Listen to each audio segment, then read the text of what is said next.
Uncharted. Uncharted has become a franchise, and we need to talk about it. Welcome to Mirror Domains! And guys, you're watching the Movie News Daily Show, and let's just get right into today's headlines with Uncharted becoming a franchise? Really? Okay, well, the Sony chief Tom Rothman celebrates new hit movie franchise as Uncharted hits box office milestone. Now, this broke a little bit yesterday, and the Sony chief, the higher-up guy, says that it's a new hit movie franchise. So, well, guys, because of the box office haul, that's what he's saying. It made enough money that, yes, they want to make Uncharted a franchise. That should come as no surprise to anybody because it did have a good audience score, like 90% on the tomato meter, and then the critics hated it. I acknowledged its flaws, but I liked it. I liked the chemistry between Tom Holland and Mark Wahlberg, despite the fact that they weren't quite really the characters of Drake and Sully. But we'll go on and take a look at this article here from Deadline that where this higher up, he posted this memo to his colleagues saying on President's Day that he was happy about this, with over 100 million in the box office worldwide in just one weekend, and a 90% positive rating on Rotten Tomatoes by the fans. Uncharted is a new hit movie franchise for the company. Franchise. And if you saw the movie, you saw that with the post-credit scenes and everything, yes, they were setting it up to be a franchise. So there we go. Confirmation from the higher up, the chief from Sony, Tom Rothman, saying that because PlayStation did finance this some, so did Holland actually. Uncharted is now going to be a franchise. Let me just take a look at the box office here quickly before we close out this story, just to confirm the numbers here. It was a long weekend in the States, and I guess sort of in some places here in Canada. But domestically, it got 51 million and 88 internationally for 138 or 39 million worldwide on a budget of 125 million. So it is, it's going to make back it's going to go into the profitability, guys. It's made its budget back, but it's got to make some marketing expenses and stuff like that back. It's going to make that hands down this weekend too. It's going to be number one for 2 weeks in a row until it comes up against the Batman. But Uncharted is now officially a franchise, guys. What do you think about that? Let me know what you think in the comments below. You're watching Mirror Domains Movie News, your place for entertainment headlines, where we actually do talk about the actual headlines here, guys.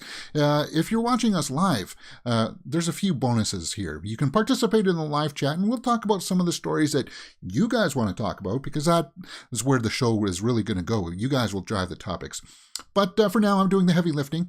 And if you're watching us live, I don't turn on the ads, so you can watch us uninterrupted by ads if you catch the live show daily, 12 p.m. Eastern, Monday to Friday. But let's take a look at today's topics. The day's topics are Uncharted. Well, we just started with that. It's franchise. And I think that's cool. The Batman 2. We've got some quotes from Matt Reeves to talk about there. As well, talking about some of the villains that they could possibly use. And some of the villains that are appearing in this movie, The Batman. Paul Dano has spoken about that. Apparently, Colin Farrell wasn't allowed to have his cigar or cigarette or of any kind for the Penguin. We'll talk about that today. Thor 4 has some more toys out. Yesterday we saw the Lego toys, and now we got an action figure, some action figures that we can look at for Thor, Love and Thunder. There's a France Netflix story that is on the business side of things, so we'll go through that story rather quickly. Same with the John Carpenter story. But guys, I love John Carpenter. He's a horror icon, and he's got a big article out, an interview where he talks about some juicy quotes we'll talk about. And Hugh Grant joins the Wonka movie with Timothy Chalamet. Hugh Grant joins the Wonka movie. And we'll take a look at some of that stuff. It's not much, guys. But yesterday in the Roundup, in the Twitter Roundup, we saw some new Northman images. And I want to give that a little bit more press. I want to give that a little bit more exposure, because the Northman is on my anticipated list of this year for sure. And we got some new images that just kind of got captured at the end of the Twitter Roundup, which is the way we round out the show. If we got time, we'll go on and see what's streaming out there, what's trending, and pick up any kind of loose threads. But that's the way that the news show is going to go today, guys. If you are watching us afterwards, those topics will be in time codes for you guys in the description and comment section for you to just jump ahead to the story that you want. And I hope you can join us live, because I do like talking with people in the live chat, and it just adds to the community. And I love talking about this stuff, so I figured I'd just turn on the camera and we'll talk about some of these movie news headlines. Okay, so let's just get right back into it with the Batman. Matt Reeves doesn't want to rush the Batman 2. Okay, well, I guess that makes sense. Take your time with it. But there's some quotes here that he has given. I'm getting excited for this movie, guys. I really am. It's like, 2 weeks away now, and we'll be seeing this movie. And he's just got some quotes here that we'll take a look at. I think the first thing is a very long nap. And here's the thing. My feeling in doing the film was always that I would never treat it as chapter 1, because chapter 1 assumes that there are more chapters. So what I wanted to do was to make this movie a satisfying experience so that people could experience a new, fresh version of a character that the world has loved for over 80 years. And that's something that the Uncharted movie just didn't do. They assumed that they were making a chapter 1 to Uncharted. And luckily, it paid off so they can make more. But it sounds like Matt Reeves has got the right approach here with the Batman, taking in, saying that, you know what, guys, I want to make sure that I give you guys a first really good movie to begin with. And it looks like he's going to deliver that in spades, because it just, all the footage and the posters and everything that we've gotten out of it, it absolutely looks phenomenal. And it looks like he's got the right approach. He got the right approach for the Apes movies, and he's going to get it for this one too. It sounds like he's got that right mentality. Give us a first film, really good first film, before giving us the franchise. It's weird how I just praised Uncharted for being getting the franchise stamp, and then this one. But anyway, it's that juxtaposition I like. Another quote, he says, I think that if we succeed on that front, I know that I have a lot of stories I want to tell, and then we'll do chapter 2. But not because we didn't make this one a complete experience. Let's just see what happens. Let's see the audience watch it. I hope they connect to it, and if they do, then yes, there's definitely more to do, and I will not be napping for too long. So he won't be napping for too long on it, but he wants to let this one come out, let it stew for a little bit, let it marinate. Now, he's going to have ideas in the back of his head, and we learned about that, about some of the villains that he was contemplating over, and we'll talk about that in a little bit. But I just wanted to talk about, him taking his time. He's taking his measured time to let people soak it in, and then say, yes, okay, we're going to get a Batman sequel, in which he probably already has the script and story idea in his head as to what he would want to do with it. It's just developing the script and going off the feedback. And of course, stories like this gets a whole bunch of people out there with a fan. You'll see a bunch of people saying, whoa, delaying the Batman can make Matt Reeves' Dark Knight trilogy even better. Get out of here with that nonsense. That's just bandwagon, kind of like, ooh, he said this, so I can. You don't have any thoughts of my own. Just that. Don't pay attention to tripe like that. People will be just trying to copy and say, oh yeah, that's a good idea. But. Isn't that what I just said? But it's just kind of like, but when you actually read some of the other articles out there, like this one particularly, I hate to rag on this one, but it's a lot of butt kissing. And that turns me off. That doesn't sit well in my stomach. Okay, but let's just continue on and talk about the Batman villains that are in this movie, and then we'll talk about perhaps what we could see in the future. Because Colin Farrell came out and gave us a quote here that's interesting from the movie web, saying Colin Farrell's Penguin wasn't allowed to smoke in the Batman. I guess they're really trying to get rid of that imagery of, for at least with material directed towards kids, that people are not smoking. Even though that the Penguin, that's one of his signature things. I guess he's got a quote here that he was fighting for it. He really wanted it to happen. I fought valiantly for a cigar. I even said at one stage, can I have it until they we're like, no. The Oz that we meet hasn't embodied the energy of the Penguin that we recognize from the source comics and from the previous films. So I'll see if it goes again. So he'll try it again, because the Penguin's going to get his own spin-off series, and he's going to eventually have his token cigarette or whatever in that holder or something. Hopefully, he at least Colin Farrell was trying to drive it towards that. And apparently, in this article too, it revealed that the Gotham series, the Penguin in the Gotham series, he wasn't allowed to smoke either because it was on TV, even though they really wanted to do that. They just that's just not their bag. But at least Colin Farrell was cognizant of that and really wanted to try to bring that element to it. But apparently, it is what it is. You got to move on. Now, Paul Dano has a quote here too for about Batman villains. Or no, yeah, he does. But we'll talk about what Jeffrey Wright says first. Hey, Fuzz, how's it going? The Batman franchise should create new villains. Okay, well, we know that the Penguin has got a spinoff, and we know that the Gotham PD is going to have a spinoff. And I thought he was talking first about how the Batman should have created new villains for the movies. No, they're not going to do that. They can't do that because there's so many rich bad guys that people want to see brought to the big screen, including a Mr. Freeze, which we'll talk about it in a little bit because that story came out, and I want to give my thoughts on that too again and give that more exposure because that's a great story. And I guess this quote is more or less for that spin-off TV series that comes out. I would love to see, in the TV series they had the Rogues Gallery that we know, but they also created some of their own villains. I think King Tut was newly created. Yeah, sort of, but not. But yeah, he wants to see new villains for the TV series to actually come up with something new. Yeah, that's what he says. Right there, Commissioner Gordon. Yeah, Jeffrey Wright. He says he wants to see new villains. Okay. But Paul Dano says that he's got an idea for Batman 2. Once again, Matt Reeves is going to he's going to take some time out to evaluate and assess the situation. But Screen Rant has a quote from Paul Dano saying he wanted to see the Court of Owls as the Batman 2 villains.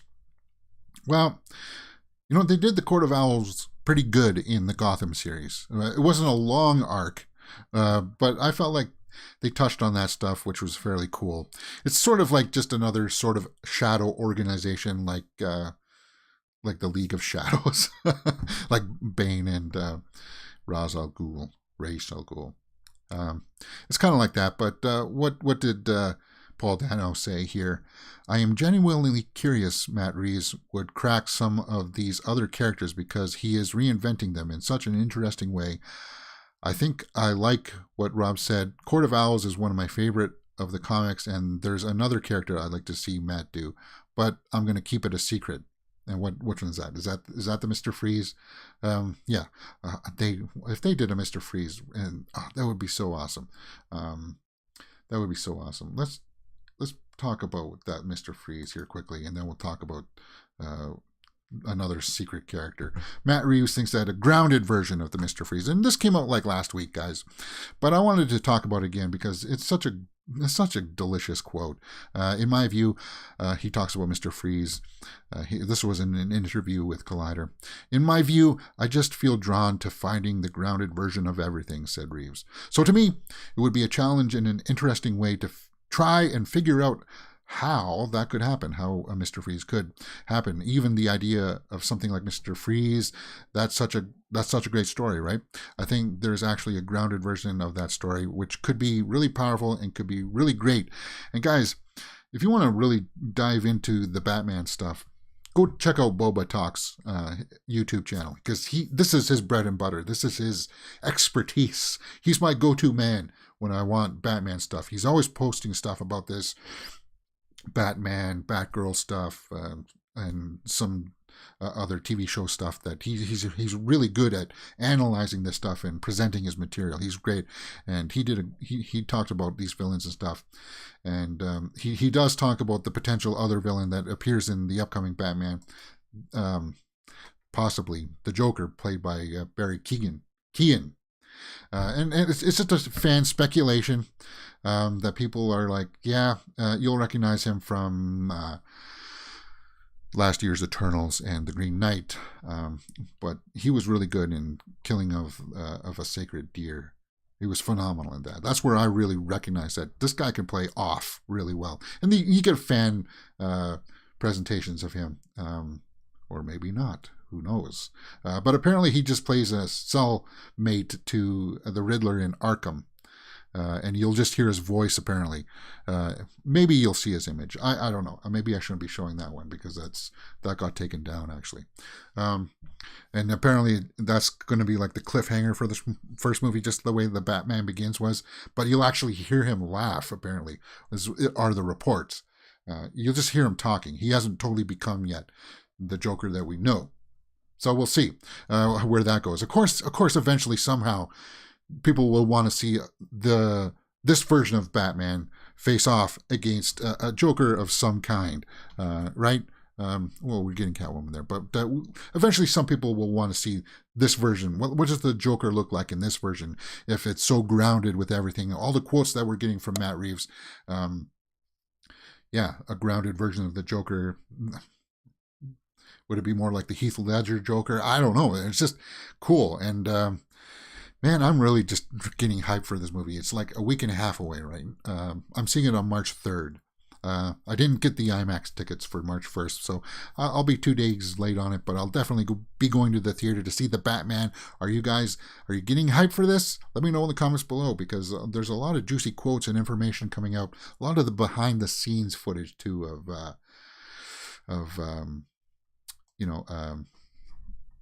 and TV spots, and I've been hesitant about watching them, and I just don't want to get too spoiled.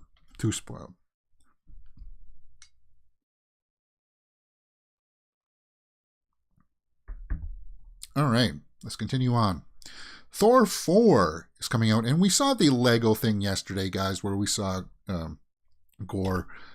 But we got a new toy out here. Thor and Jane Foster new costume designs officially confirmed by Marvel. We see here he's going to have a blue set of armor. Okay. I'll blow that up here in a little bit. And the Jane Foster one is... what is it? Oh, yeah, that's right. It's not on this page. But they had the Lego one out, and you didn't get a really good representation as to what it was going to look like because... it's Lego, so it's just blocky. But at least this one gives us a little bit of a better look as to what his armor is going to look like. And I like the blue. I like the blue a lot. Let me blow that up just a little bit there. Yeah. Oh, yeah. That's much better. That's a cool toy, man. Thor. And kids are growing up in a great era. Because when we had toys when we were younger, these things fell apart. Oh, who knows? Maybe they still do. And then we got the Lady Thor somewhere here. Oh, yeah, there we go. Mighty Thor. Mighty Thor is what they're calling her. I thought it was Lady Jane. We've seen this armor before, and that one looks cool. It doesn't look like Natalie Portman, though. Did Natalie Portman have blonde hair in the past movies? I can't quite remember. But between that, Thor, Lady Thor, I think it's going to look fantastic. I can't wait till we get a trailer for this, because once we see Natalie Portman in this armor, or we get a glimpse of it, it's going to make our blood pressure rise with excitement. It's just going to be like, ooh, yeah, I can't wait to see it. I can't wait to see it. Oh, yeah, there's another take on it. What is that, Japanese? The red dragon symbol right there. Or Chinese. I don't know. Yeah, I don't know what that is. Yeah, Chinese is red. Yeah. Okay. But there it is. What do you guys think? Those toys looks pretty cool. We're getting more, and eventually we're going to get a poster here pretty soon, and then we'll get a trailer for Thor 4, and it's going to be awesome, I think. All right, to slow down a little bit here, we'll go over this story rather quickly, but we have to take note of it here because Netflix tends to invest $45 million annually into French European movies in hopes to ramp up more movies towards Cannes, the Cannes Film Festival and all that stuff. I'm keeping my eye on it because Well, they're looking at international markets because, well, things like Squid Game and all of those things come from international markets, and those have big impacts on Netflix viewers here. So, you know what? If the French are going to get this injection of revenues and um, funds to their movies over there, that's good. That's overall a good thing. Netflix investing 4% of its annual revenue into France. So that's good. What does it mean? It means that we'll see more foreign movies, obviously, but at least it's reinvesting in itself, and that's pretty much all you need to really need to know about that Netflix story. There we go. TMTJ Gaming says Thor suit like original like comic. Okay, well, we can go back and take a look at that.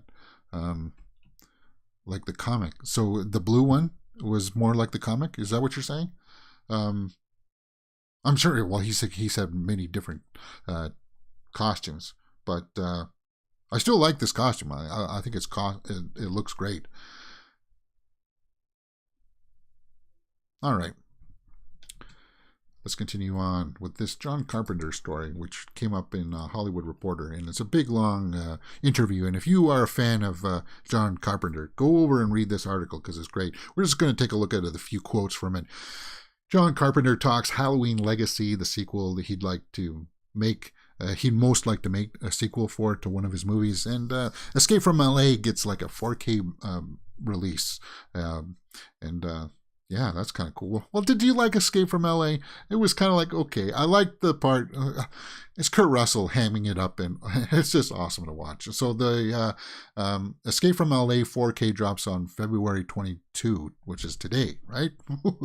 Cool. And then he talks about how the Halloween franchise has been reinvigorated now, making like over $100 million, like Halloween Kills made 131.6 worldwide, so it's going good, and he's scoring these movies. So Halloween Ends comes out this year, and it'll hopefully cap off that franchise. But he just goes into some of the things about his past projects, and the one final quote that I wanted to talk about was what was the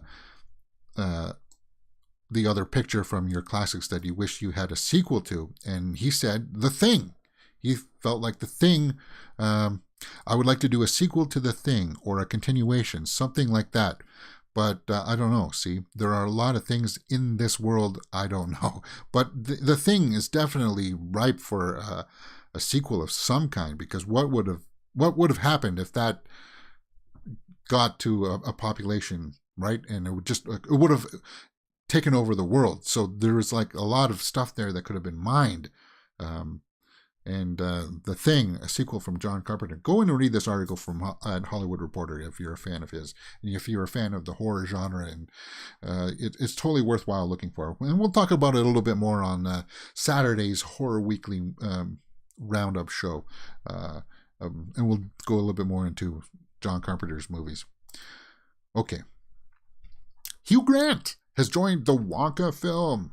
Hugh Grant joins Timothée Chalamet in WB's Wonka film. Okay, cool. The cast is rounding up. Now, guys, there's a set video out there of, it's not much, guys. It's just him walking towards the set. And it's very paparazzi. He waves. Okay, good, nice. He goes in the building to, well, film his scenes, most likely. That's all it is. He joins the Wonka film. And we saw some behind-the-scenes photos of Wonka there the other day. Of course, there's Chalamet. There's the one kind of official photo that they released of it so far that he looks okay. And we saw some other behind-the-scenes photos of him walking in different various places.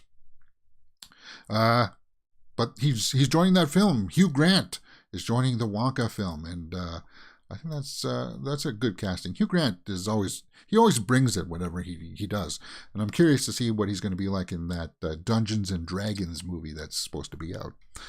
But Hugh Grant, what do you guys think? Let me know in the comments below.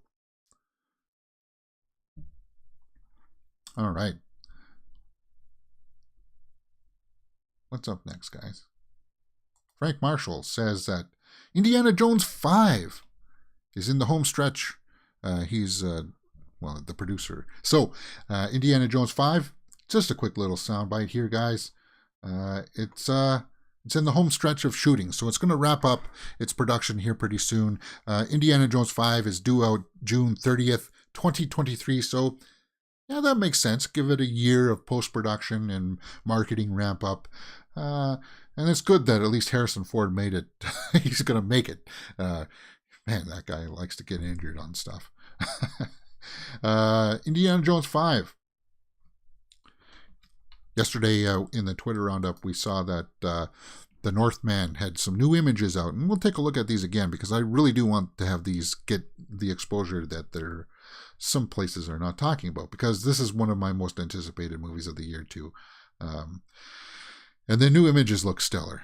They look really great. The Northman, there they are right there. I'll blow them up.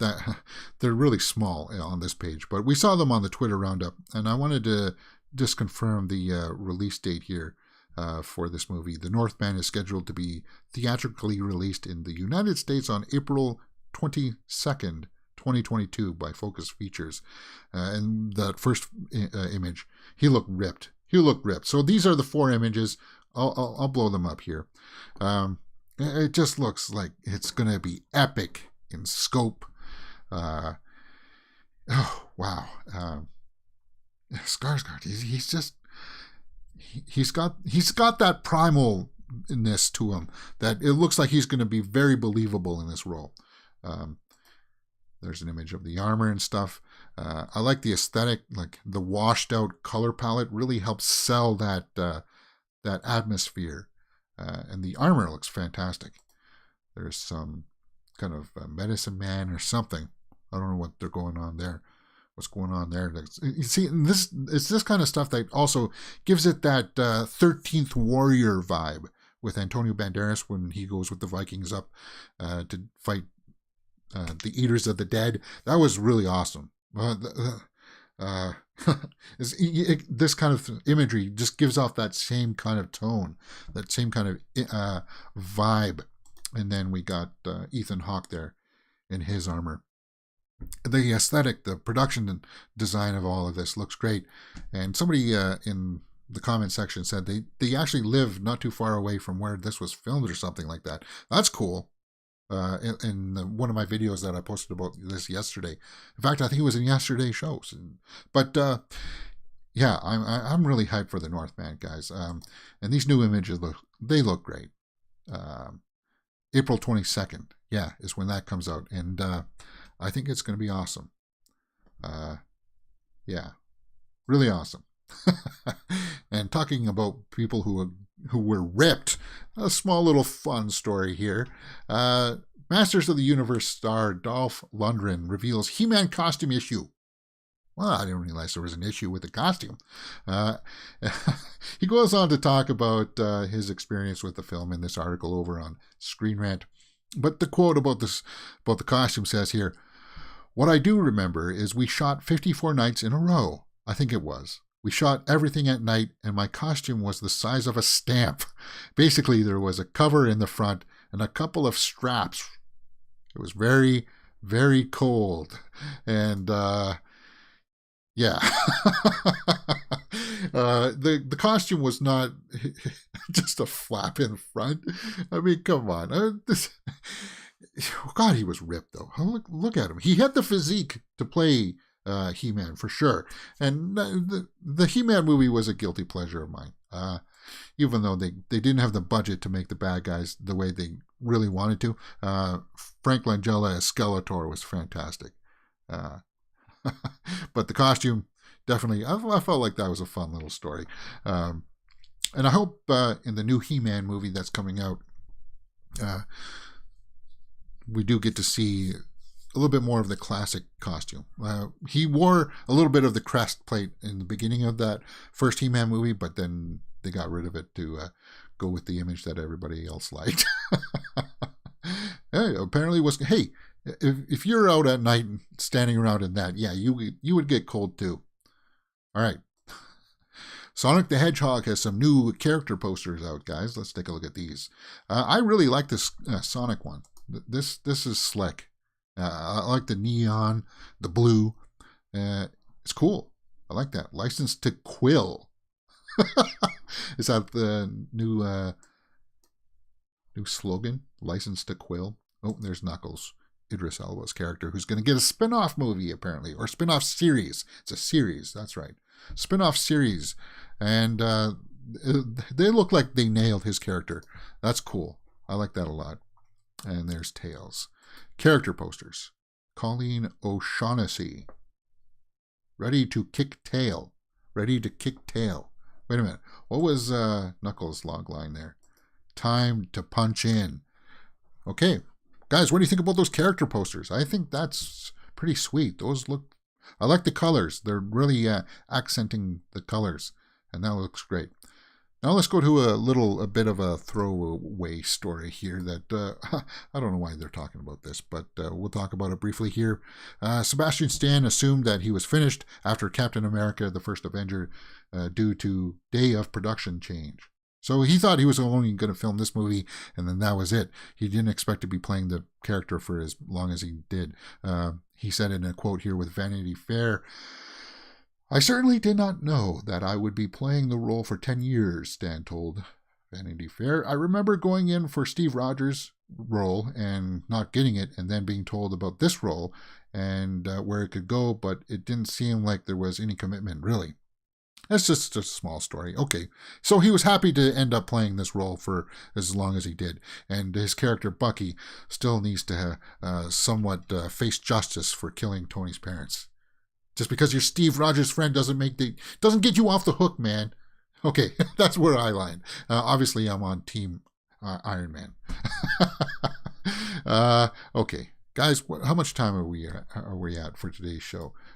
Just over 30 minutes. Yeah, we got time for a quick little Twitter roundup and see what's going on in the trending spheres. Robert Pattinson has spotted meeting Zola director in West Hollywood. That doesn't mean anything to me. They could be talking about anything, or they just could be friends. Who knows? Arthur comes to an end after so many years.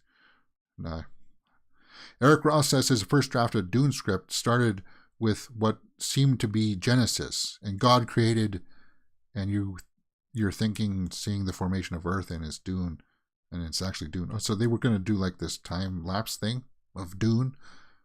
Yeah, that would have no, that wouldn't have worked, guys.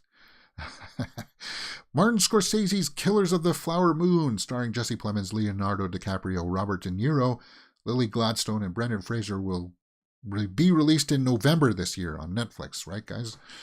It's not going to be a theatrical... Well, it will get like a limited theatrical release like Don't Look Up. It definitely will. I think it will, for sure, right? I don't know why this movie cost, 150 to 200 million or something like that. Something astronomically for a period piece or something. I don't know what Martin Scorsese's doing with his budgets these days. But I'm looking forward to that movie. It's coming out in November. Killers of the Flower Moon. Anya Taylor-Joy, at the premiere of Emma, was released 2 years ago. Really? Was that 2 years ago? I can't believe that. Happy birthday, Joe. I don't even know who you are. Emma was released 2 years ago. Wow. Who would you like to say? Who would you like to... Okay, so we saw this part yesterday. Who would you like to see play Fade in Dune Part 2? So there really isn't that much more for today in the realm of the Twitterverse, because most people had the day off yesterday, and we'll catch up here slowly. And if anything breaks today, guys, like a new trailer or there's a new story that will come out, always pay attention to the channel, because I'll do a quick little short, and that'll be up.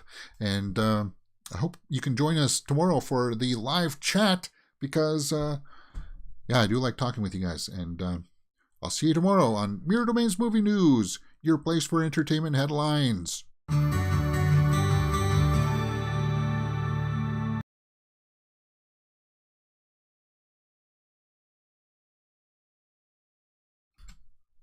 Ooh. Ooh. You can really dance. I retuned my guitar too. I'm constantly messing around with different tunings, you know?